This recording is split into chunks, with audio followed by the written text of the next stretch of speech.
जय तिरुपति बालाजी। आज हम हमारे देश में स्थित एक ऐसे मंदिर की चर्चा करेंगे जो कि विश्व भर में बहुत प्रसिद्ध है। हर साल विश्व भर से लाखों श्रद्धालु अपने मन में मन्नतें लिए यहाँ पर दर्शन के लिए आते हैं। कहते हैं कि कलयुग के कष्टों से लोगों को बचाने के लिए विष्णु जी ने यह अवतार लिया था। आइए आज तिरुपति बालाजी मंदिर के पीछे सच क्या है, इसके प्राचीन इतिहास में क्या कहानी है और पौराणिक कथाओं के अनुसार इसमें क्या कहानियाँ हैं उसके बारे में हम जानेंगे। तिरुपति बालाजी मंदिर को तिरुपति वेंकटेश्वर मंदिर भी कहा जाता है। यह एक हिंदू मंदिर है जो कि भारत के आंध्र प्रदेश के तिरुपति जिले के पहाड़ी शहर तिरुमाला में स्थित है। यह मंदिर भगवान विष्णु के एक रूप भगवान वेंकटेश्वर को समर्पित है, जिनके बारे में यह माना जाता है कि वे मानव जाति का कलयुग की परीक्षाओं और परेशानियों से बचाने के लिए पृथ्वी पर प्रकट हुए थे। इसीलिए इस स्थान का नाम कलयुग वेंकुटी भी पड़ा है और यहाँ के देवता को कलयुग प्रत्यक्ष देवम भी कहा जाता है। इस मंदिर को तिरुमाला मंदिर, तिरुपति मंदिर और तिरुपति बालाजी मंदिर जैसे नामों से भी जाना जाता है। वेंकटेश्वर को कई अन्य नामों से भी जाना जाता है, जैसे बालाजी, गोविंदा और श्रीनिवास। आइए अब हम तिरुपति बालाजी मंदिर के प्राचीन इतिहास के बारे में चर्चा करेंगे। प्राचीन काल में तिरुमाला पहाड़ी पर भगवान विष्णु के निवास का उल्लेख 3री शताब्दी के पल्लव ग्रंथों में मिलता है। कुछ पुरातात्विकवादियों का यह मानना है कि मंदिर का निर्माण 2री शताब्दी ईस्वी पूर्व का है। प्रारंभिक मंदिर जो था वो लकड़ी का बना हुआ था। बाद में इसे पत्थर तथा ईंटों से भी बनाया गया था। मध्यकाल के दौरान 14वीं शताब्दी में विजयनगर साम्राज्य के शासनकाल के दौरान मंदिर का भव्य विस्तार हुआ।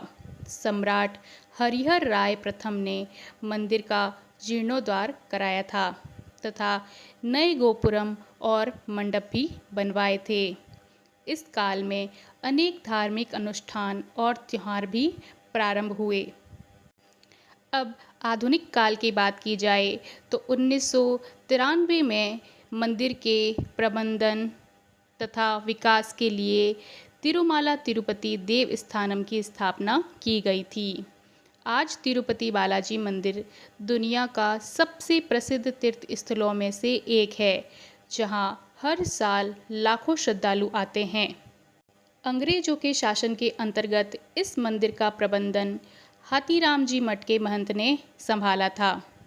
आइए अब हम तिरुपति बालाजी मंदिर के इतिहास के पन्नों में जो कथाएं कही गई है उसके बारे में जानते हैं। प्रसिद्ध पौराणिक सागर मंथन की गाथा के अनुसार जब सागर मंथन किया गया था तब कालकूट विष के अलावा 14 रत्न निकले थे। इन रत्नों में से एक देवी लक्ष्मी जी भी थे। लक्ष्मी जी का भव्य रूप और आकर्षण के फलस्वरूप सारे देवता, दैत्य और मनुष्य उनसे विवाह करने के लिए लालायित थे, किंतु देवी लक्ष्मी को उन सब में से कोई न कोई कमी लगी। अतः उन्होंने अपने समीप निरपेक्ष भाव से खड़े हुए विष्णु जी के गले में वरमाला पहना दी थी। विष्णु जी ने लक्ष्मी जी को अपने वक्ष अर्थात चरणों में स्थान दिया था। एक बार धरती पर विश्व कल्याण हेतु यज्ञ का आयोजन किया गया। तब यह समस्या उठी कि यज्ञ का फल ब्रह्मा, विष्णु, महेश इन तीनों में से किसे अर्पित किया जाए। इनमें से सर्वाधिक उपयुक्त का चयन करने हेतु ऋषि भृगु को नियुक्त किया गया। भृगु ऋषि पहले ब्रह्मा जी और तत्पश्चात महेश जी के पास भी पहुँचे, किंतु उन्हें यज्ञ फल हेतु अनियुक्त पाया। अतः वे विष्णु लोक पहुँचे। विष्णु जी शेष शैया पर लेटे हुए थे और उनकी दृष्टि भृगु पर नहीं जा पाई। भृगु ऋषि ने आवेश में आकर विष्णु जी के वक्ष पर ठोकर मार दी। अपेक्षा के विपरीत विष्णु जी ने अत्यंत विनम्र होकर उनका पांव पकड़ लिया और नम्र वचन से बोले, हे ऋषिवर, आपके कोमल पांवों में कहीं चोट तो नहीं आई? विष्णु जी के व्यवहार से प्रसन्न होकर भृगु ऋषि ने यज्ञ फल का सर्वाधिक उपयुक्त पात्र विष्णु जी को घोषित किया। उस घटना की साक्षी विष्णु जी की पत्नी लक्ष्मी जी अत्यंत क्रोधित हो गई, क्योंकि विष्णु जी का वक्ष स्थान तो उनका निवास स्थान है और वहाँ धरतीवासी भृगु को ठोकर लगाने का अधिकार किसने दिया। उन्हें विष्णु जी पर क्रोध आया कि उन्होंने भृगु को दंडित करने की अपेक्षा उल्टी उनसे माफ़ी क्यों मांगी। परिणाम स्वरूप लक्ष्मी जी विष्णु जी को त्याग कर चली गई। विष्णु जी ने उन्हें बहुत ढूंढा, किंतु वे नहीं मिली। अंततः विष्णु जी ने लक्ष्मी जी को ढूंढते हुए धरती पर श्रीनिवास के नाम से जन्म लिया और संयोग से लक्ष्मी जी ने पद्मावती के रूप में जन्म लिया। घटना चक्र ने उन दोनों का अंततः परस्पर विवाह करवा दिया। सब देवताओं ने इस विवाह में भाग लिया और भृगु ऋषि ने एक और आकर लक्ष्मी जी से माफ़ी मांगी, तो साथ ही उन दोनों को आशीर्वाद भी दिया। लक्ष्मी जी ने भृगु ऋषि को क्षमा तो कर दिया, किंतु इस विवाह के अवसर पर एक अनहोनी घटना भी हो गई। विवाह के उपलक्ष्य में लक्ष्मी जी को भेंट करने हेतु विष्णु जी ने कुबेर से धन से उधार लिया, जिससे वे कलयुग के समापन तक ब्याज सहित चुका देंगे। ऐसी मान्यता है कि जब भी कोई भक्त तिरुपति बालाजी के दर्शन जाकर कुछ चढ़ाता है, तो वह न केवल अपनी श्रद्धा भक्ति अथवा आर्थ प्रार्थना प्रस्तुत करता है, अपितु भगवान विष्णु के ऊपर जो कुबेर का ऋण है उसे चुकाने में भी सहायता करता है। अतः विष्णु जी अपने ऐसे भक्त को खाली हाथ वापस नहीं जाने देते। जिस नगर में यह मंदिर बना उसका नाम तिरुपति है और नगर की जिस पहाड़ी पर बना उसे तिरुमाला कहते हैं।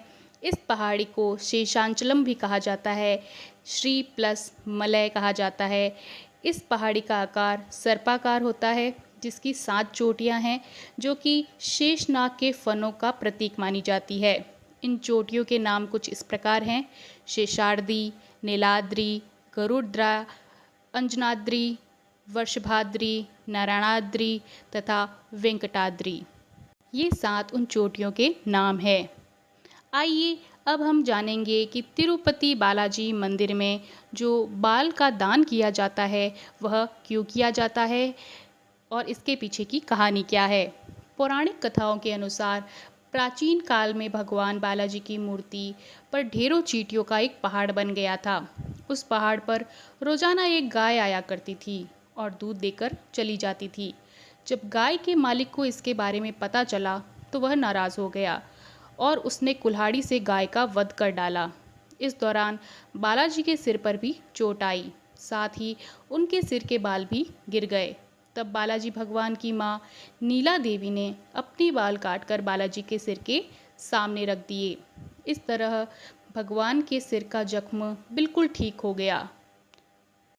खुश होकर भगवान ने उनसे कहा कि बाल शरीर की सुंदरता को बढ़ाते हैं और आपने मेरे लिए उनका त्याग कर दिया।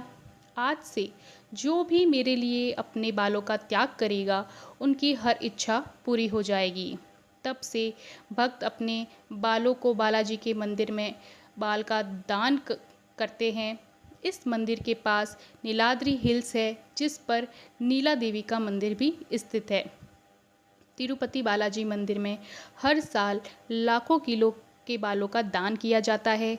दुनिया भर से आने वाले भक्त हर साल लगभग 500 से 600 टन इंसानों के बाल तिरुपति मंदिर में दान किए जाते हैं।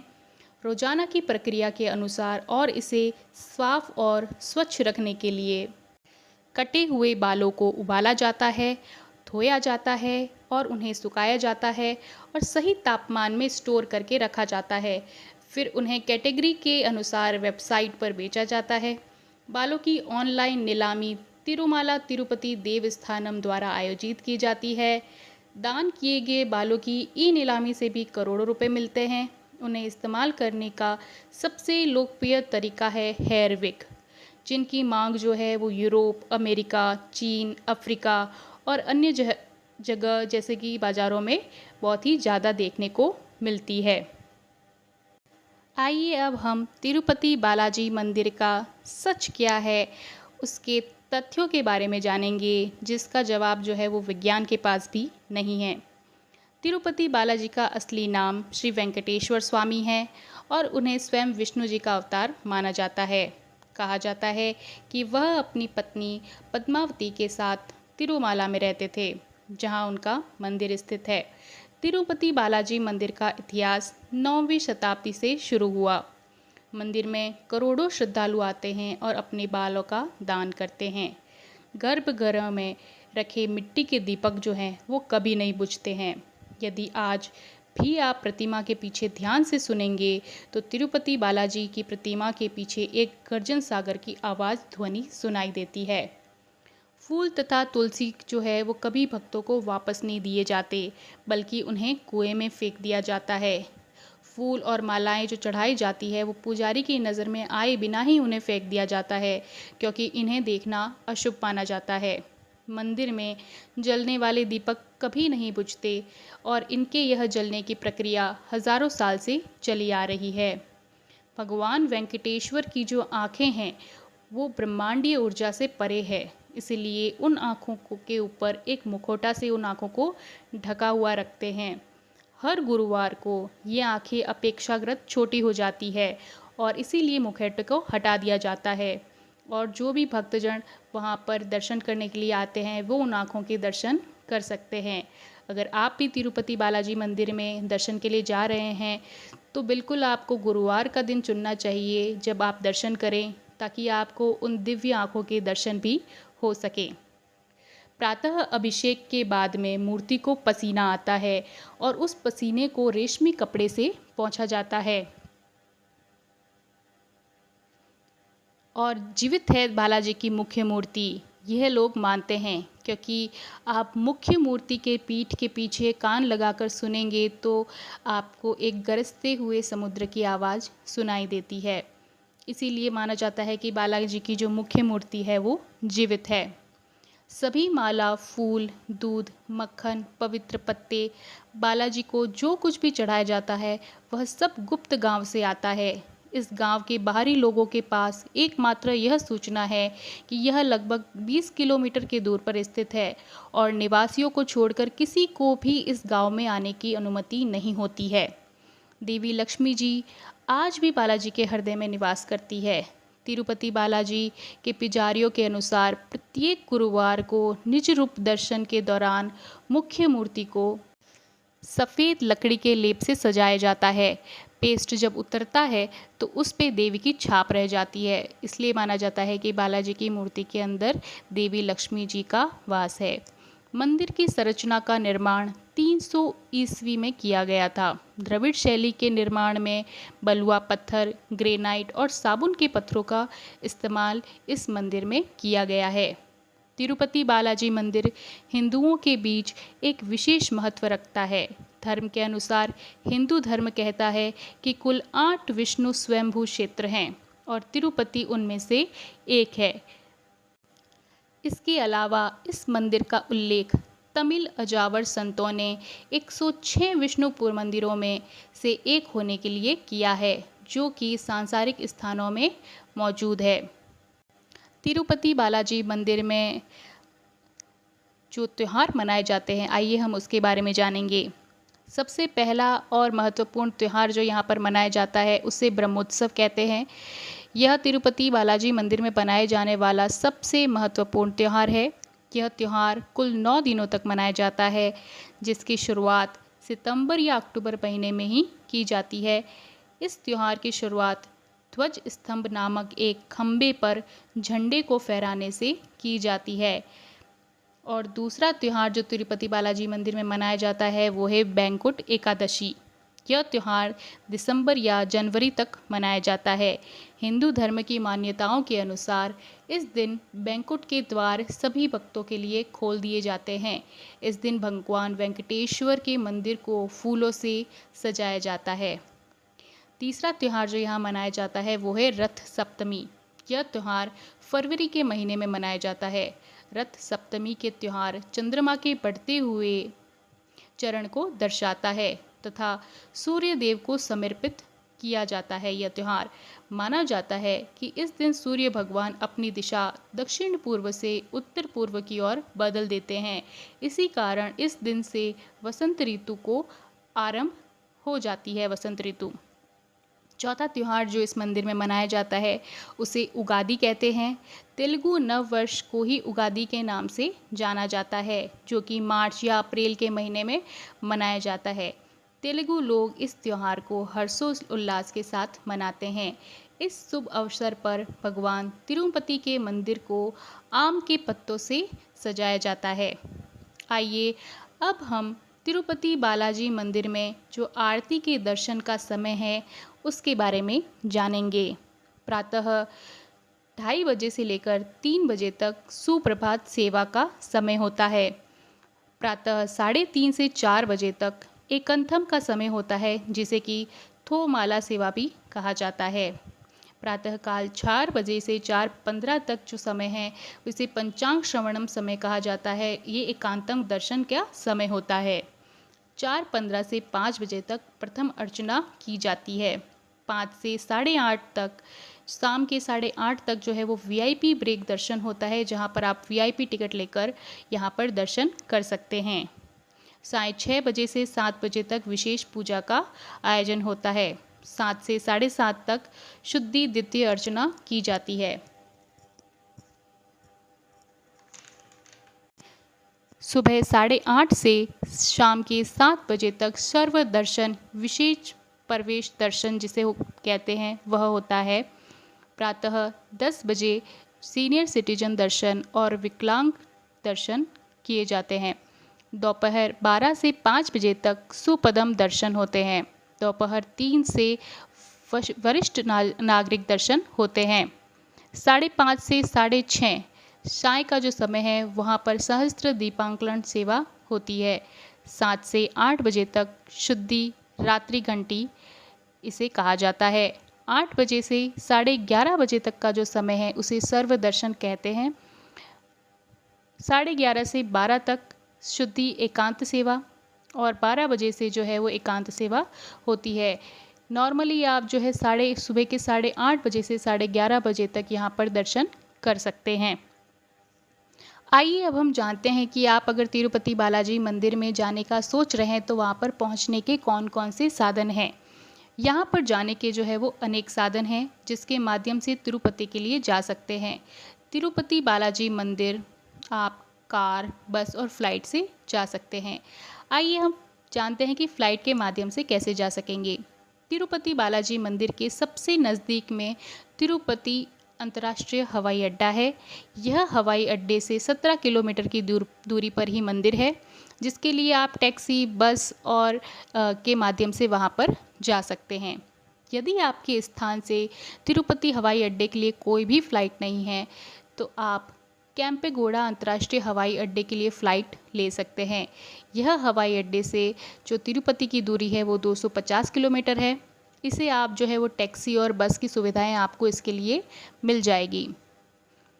ट्रेन के माध्यम से जब जाना चाहेंगे, तिरुपति ज़िले में तिरुपति रेलवे स्टेशन है जो कि विशाखापट्टनम, चेन्नई, हैदराबाद, पुरी, सिकंदराबाद, पांडिचेरी, हजरत निजामुद्दीन, तिरुवनंतपुरम, कोलकाता, नागरकोइल, विजयवाड़ा तथा मुंबई के मार्ग से जुड़ा हुआ है। इन जगहों से तिरुपति के लिए सीधे ही ट्रेन जाती है। इसके पश्चात रेलवे स्टेशन से ही आपको तिरुपति बालाजी मंदिर जाने के लिए टैक्सी या बस मिल जाएगी। बस के माध्यम से आंध्र प्रदेश सरकार के द्वारा वहां पर विभिन्न स्थानों को जोड़ने के लिए बसों की सुविधाएं भी की है, ताकि किसी भी व्यक्ति को एक स्थान से दूसरे स्थान तक जाने में कोई भी समस्या ना हो। इसी वजह से अगर आप आंध्र प्रदेश राज्य में ही निवास करते हैं तो आपको तिरुपति जाने के लिए बहुत सी सुविधाएं आसानी से मिल जाएंगी। और अगर आप बाहर रहते हैं, उस राज्य में नहीं रहते, तो यही सलाह है कि आप जो है वो सर्वश्रेष्ठ साधन जो है वो ट्रेन है, उसे आप चुन सकते हैं। अब हम जानेंगे कि आप तिरुपति बालाजी मंदिर के आसपास जो है वो कौन से दर्शनीय स्थल है जो आप घूम सकते हैं। श्री वेंकटेश्वर राष्ट्रीय उद्यान है, जो कि तिरुपति के वनस्पति तथा जीवों के बारे में जानने के लिए आपको इस राष्ट्रीय उद्यान ज़रूर घूमना चाहिए, जो कि शोरिया, थंबरगियो, रेड सैंडर्स और चंदन जैसे दुर्लभ पौधों को यहाँ का घर माना जाता है। यहाँ पर श्री पद्मावती अम्बावरी मंदिर, यह भी तिरुमाला पहाड़ी क्षेत्र में ही स्थित है। इसे पर्यटकों द्वारा घूमने के लिए सबसे लोकप्रिय स्थान माना गया है। यह श्री पद्मावती अम्बावरी मंदिर भगवान वेंकटेश्वर की पत्नी पद्मावती जी को ही समर्पित किया गया है। कपिला तीर्थम, यह स्थान पवित्र होने के साथ ही उस धारा के नाम से भी जाना जाता है, जो कि भगवान शंकर को समर्पित इस मंदिर के पास में ही बहती है। एक यहाँ पर और स्थान है हिरण पार्क, तिरुमला पहाड़ी के पास में ही है और बहुत ही बड़ी संख्या में यहाँ पर हिरण, मोर और अन्य जीवों का आवास माना गया है। यहाँ पर आने वाले पर्यटक पार्क में घूम सकते हैं, जानवरों को खाना खिला सकते हैं, वहाँ के सुंदर दृश्यों का आनंद भी ले सकते हैं। एक जो यहाँ पर बहुत प्रसिद्ध जगह है वो है सीलाथोरनाम, चित्तूर जिले में स्थित है यह, और एक पत्थरों के मेहराब के रूप में यह बनी हुई है। यह स्थान तिरुपति के सबसे प्रसिद्ध पर्यटकों के स्थानों में से एक माना जाता है। यह स्थान अपनी वास्तुकला कृतियों के लिए बहुत ही फेमस है। ये सारे स्थान जो है वो आप अगर तिरुपति बालाजी मंदिर जाते हैं तो आपको ये सारे स्थान भी घूमने चाहिए, क्योंकि ये सारे उसी एरिया के अंदर आते हैं। आइए अब हम जानते हैं कि तिरुपति बालाजी का मंदिर जो है वो दर्शन में कितने आपको समय लगेगा। 24 से 36 घंटे का जो है लगभग समय आपको लग सकता है। और तिरुपति बालाजी मंदिर आप जाना चाहेंगे तो जो सही समय रहेगा वो रहेगा अक्टूबर से मार्च का समय। जो शीतकाल का समय है नवंबर से फरवरी तक का, वहाँ पर टेम्परेचर जो है वो 13 से 27 डिग्री के बीच में रहता है। लेकिन इस समय जो है यहाँ पर बहुत अधिक भीड़ रहती है और नवरात्रि और दशहरा जो है इसी सीज़न में है, तो यहाँ पर बहुत ज़्यादा भीड़ पाई जाती है उस टाइम। तो अक्टूबर से मार्च तक आप कोई भी समय चुन सकते हैं यहाँ पर दर्शन करने के लिए। यहाँ पर आप वीआईपी टिकट लेकर इसे जो है दर्शन को कम घंटों के अंदर कर सकते हैं। 300 रुपये का जो है वीआईपी टिकट आता है, जो कि आपको 1 से 1.5 घंटे के अंदर आप दर्शन कर सकते हैं। और यही जो है अगर आप सामान्य लाइन में खड़े रहेंगे तो 4 से 4.5 घंटे लग सकते हैं। अत्यधिक भीड़ होने पर कम से कम यहाँ पर 24 से 36 घंटों का समय लग जाता है दर्शन का। आइए अब जानेंगे कि तिरुपति बालाजी के मंदिर में जो है वो प्रसाद क्या है। प्रसाद के रूप में यहाँ पर भक्तों को लड्डू दिए जाते हैं। शुद्ध गाय के घी से बने और काजू, अंगूर, इलायची तथा गुड़ के मिश्रण से इन लड्डुओं को बनाया जाता है। यह प्रसाद मंदिर बोर्ड तिरुमाला तिरुपति देवस्थानम द्वारा मंदिर की रसोई में ही तैयार किया जाता है। यह गुप्त रसोई है जहाँ पर इस प्रसाद को तैयार किया जाता है और वहाँ पर इसे पोट्टू के नाम से जाना जाता है इन लड्डू को। इसी के साथ में आपको एक और इन्फॉर्मेशन भी देना चाहूँगी कि अगर आप 2024 में तिरुपति बालाजी मंदिर के दर्शन के बारे में जाने का सोच रहे हैं तो आपको ऑनलाइन पोर्टल के माध्यम से दर्शन के लिए टिकट बुक करनी होगी। अन्यथा वहाँ पर आपको दर्शन करने के लिए परेशानी का सामना भी करना पड़ सकता है और आपको बहुत ज़्यादा समय लग सकता है। 24 घंटे का समय भी आपको लग सकता है और बिना टिकट जो है वहाँ पर भक्तों को दर्शन जो है वो करने में बहुत टाइम लगता है। इसलिए आपको ऑनलाइन पोर्टल से टिकट बुक करा लेनी चाहिए। एक और बारे में हम जो बात करेंगे, तिरुपति बालाजी की जो चढ़ाई है वो 12 किलोमीटर की एक पहाड़ी पर है, जिसके अंदर 3500 से ज़्यादा जो है वो सीढ़ियाँ हैं। मन्नत पूरी करने के लिए जो है वो भक्त इस मार्ग का उपयोग करते हैं और इसे पैदल चढ़ते हैं और इन सीढ़ियों को चढ़ने के लिए जो है वो 3 से 3.5 घंटे का जो समय है वो सामान्य समय लग जाता है। तिरुपति बालाजी मंदिर के बारे में यह सारी जानकारी, कहानी अगर आपको पसंद आई है तो आप जो है वो इस चैनल को सब्सक्राइब कर लीजिए, बेल आइकन को दबा लीजिए और पसंद आया है तो लाइक ज़रूर करें और अपने जो है वो सर्कल में इसको ज़रूर शेयर करें। कमेंट बॉक्स में आप सभी लोग जय तिरुपति बालाजी ज़रूर लिखें और इसी प्रकार के इतिहास के बारे में, मंदिरों के बारे में आप कथाएं और कहानी जानना चाहेंगे तो आप मुझे कमेंट बॉक्स में लिखकर बता सकते हैं कि आपको आगे जो है वो किसकी इतिहास की कहानी जाननी है। जय तिरुपति बालाजी।